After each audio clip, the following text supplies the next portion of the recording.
আরে বাবা, আমার জন্য রিস্ট ওয়াচ। এই তোরটা আমারও রিস্ট ওয়াচ। কি কেস বলতো, হঠাৎ আমাদের দুজনকে ঘড়ি দিতে গেল কেন? এই বৌমনির সাথে পরামর্শ করেই দিয়েছে রে, তোদের তো কোনো সময় জ্ঞান নেই, তাই জন্য দিয়েছে দুজনকে রিস্ট ওয়াচ।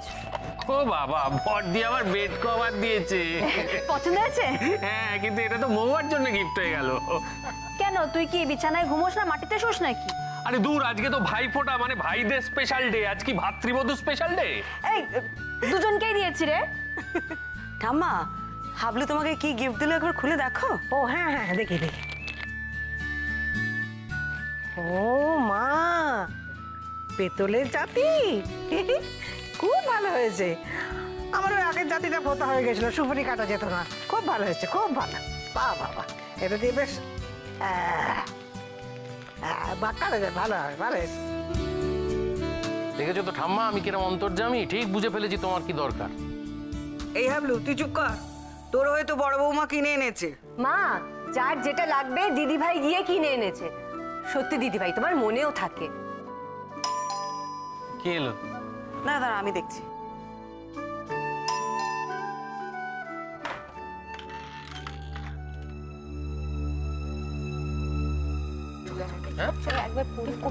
মা কোথায় যাচ্ছে? কাকে চাই? এটা কি দিতিপ্রিয়ার বাড়ি? হ্যাঁ, রাঙাদা। হয়তো রাঙাদাই তো, এতদিন পর। চিনতে পারলি বুড়ি? রাঙা দাদা? কি হইনি?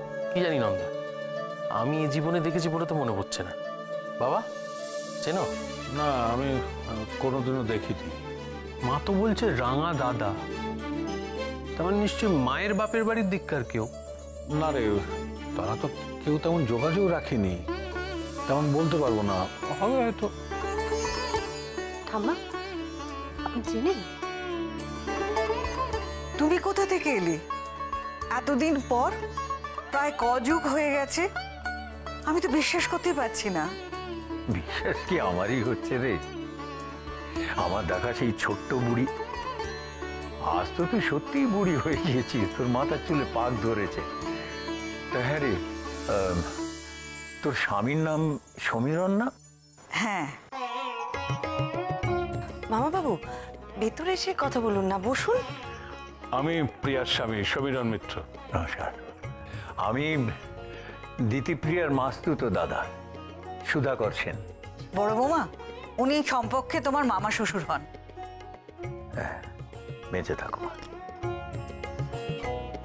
তোর বড় বৌমা? হ্যাঁ। ও, তুমি সেই লক্ষ্মীমন্ত বুদ্ধিমন্ত বউ। হ্যাঁ, সুখী হও মা। এক নিজের দাদায় রক্ষে নেই, বা রাঙা দাদা দোসর। বাহ বাহ, তুই তো জানিস ওর মাথাটা চিরদিনই, না মানে ও তো আর স্বাভাবিক হবে না কোনোদিনই। ওই আছে নিজের মতো করে। লেখাপড়ায় তো একবারে ব্রিলিয়ান্ট ছিল। মা বলতো প্রভা দাদার কথা, সত্যি হীরের টুকরো ছেলে। হ্যাঁ, হিরে তো, সে হিরে তো কয়লার খনিতেই রয়ে গেল, তার চমক কেউ দেখলো না। ওর ওই অত পড়াশুনোই ওর কাল হলো। সেই দেখো দাদা, তোমার সঙ্গে কথা বলে সব পুরনো কথা মনে পড়ে যাচ্ছে, কতদিন আগেকার কথা। দাদা, চাঁপাদি কেমন আছে? সত্যি অনেক দিন হলো। চাঁপা বিধবা হওয়া স্তক আমাদের ওখানেই আছে, ছেলে, ছেলের বউ আর নাতনিকে নিয়ে। হ্যাঁ, এমনিতে ভালোই আছে সব। ও হ্যাঁ, তোমায় যেটা বলছিলাম মা, আমাদের বাড়িতে একটা বহু প্রাচীন কালী মন্দির আছে, তবে সে মন্দিরে পুজো হয় না, বন্ধই থাকে। কেন? বাড়ির কালী মন্দিরে পুজো হয় না কেন? সে অনেক কাল আগের ঘটনা, আমার ঠাকুরদার আমলে। প্রায় 100 বছর আগে ওই পুজো বন্ধ হয়ে গিয়েছে। তাহলেই ভেবে রাখো মন্দিরটা কত প্রাচীন। সেই তো। কিন্তু মামাবাবু, কি কারণে মন্দিরে পুজো বন্ধ হয়েছিল সেটা জানা যায়নি? ওই কালী পুজোর দিন কি একটা দুর্ঘটনা ঘটেছিল, তাতে পুজো বন্ধ হয়ে যায়। আর তারপর থেকে ওই মন্দিরও বন্ধই থাকে। বছরে একটা দিন খালি ওই মন্দির খোলা হয়, মানে কালী পুজোর দিন ঝাড়পোছ করা হয়, পরিষ্কার করা হয়। তারপরে আবার সারা বছর বন্ধই থাকে।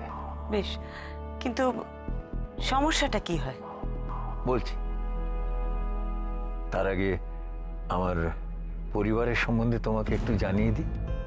হ্যাঁ, আমিও তো ঠিক সবাইকে চিনি না, ওই পুরোনো আমলের লোকজন ছাড়া। হ্যাঁ, আমি বহুদিন বিপত্নিক। আমার 2 ছেলে। বড় ছেলের নাম সুদীপ্ত, কলেজে পড়ায়। স্ত্রীর নাম অনুরাধা, ভারী লক্ষ্মীমন্ত মেয়ে সে। আর ওদের ছেলের নাম উপল, ইয়াং ম্যান, সবে চাকরিতে ঢুকেছে। এই নাও তোমার মশলাটা নাও।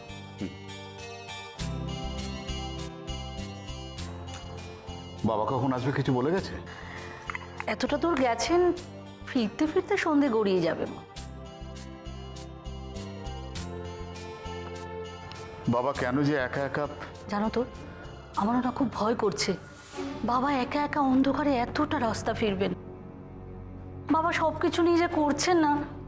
আচ্ছা তুমিই বলো, ঠাকুরের ইচ্ছের কথা কে বলতে পারে? মা, আমি একটু বেরোচ্ছি। এই দেখো, তুই আবার এখন কোথায় যাচ্ছিস? কখন ফিরবি? সন্ধ্যের মধ্যে চলে আসবো, চিন্তা করো না। চিন্তা করো না, আরে শীতকালের বেলা, এক্ষুনি দেখতে দেখতে সন্ধ্যে যাবে। এখন আর কোথাও যাস না বাবা। ও বাবা, দেখেছো মা এখন আমাকে বাচ্চা ভাবছে।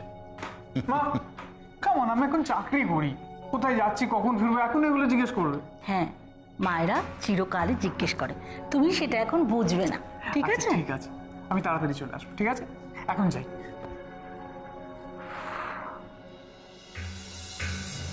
আমার ছোট ছেলের নাম সম্বুদ্ধ, সেও ভালো চাকরি করে।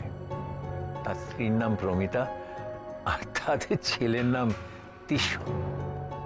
তিষ্য, কিন্তু সে কোথাও একদণ্ডও তিষ্ঠ হয় না। তিস্য, দাঁড়াও দাঁড়াও, অমনি করো না। ওষুধটা খেয়ে নাও, ওষুধটা খেয়ে নাও। আমার কাশি সেরে গেছে, তোমার পচা সব তুমি খাও। সে আবার কি কথা, ওষুধ না খেলে কি করে ভালো হবে বাবা? তুমি ভালো ছেলে। এই তো ধরেছি। কোথায় যাচ্ছ? ধরেছি অনুমানটা কি? না, ওষুধ দেখি। আর বাড়িতে আছে আমার বোন দোলন চাপা। হ্যাঁ হ্যাঁ, নামটা মনে পড়ে গেছে। আসলে আমরা পুরো নাম ধরে ডাকতাম না, ওই চাপাতি বলেই ডাকতাম। হ্যাঁ, ছেলে হবার পরেই ও বিধবা হয়, আর তারপর আমি ওকে আমাদের এখানে নিয়ে আসি। ওনার ছেলে কত বড়? সেও অনেক বড়, প্রকাশ, প্রায় আমাদের সমুদ্রর বয়সী। ওর স্ত্রীর নাম হচ্ছে সুস্মিতা, আর ওদের একটা ছোট্ট মেয়ে আছে, ফুটকি।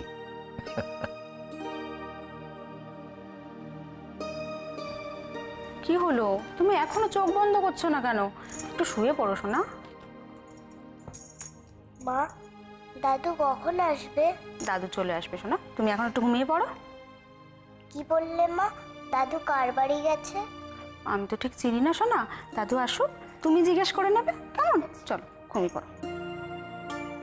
আমার মনে হচ্ছে ঝোপে যে মূর্তিটা রাখা ছিল নিখাত, সেটাই আবার ওখানে রাখা হয়েছে। না, যদি রেখেও থাকে তাহলে কখন রাখলো?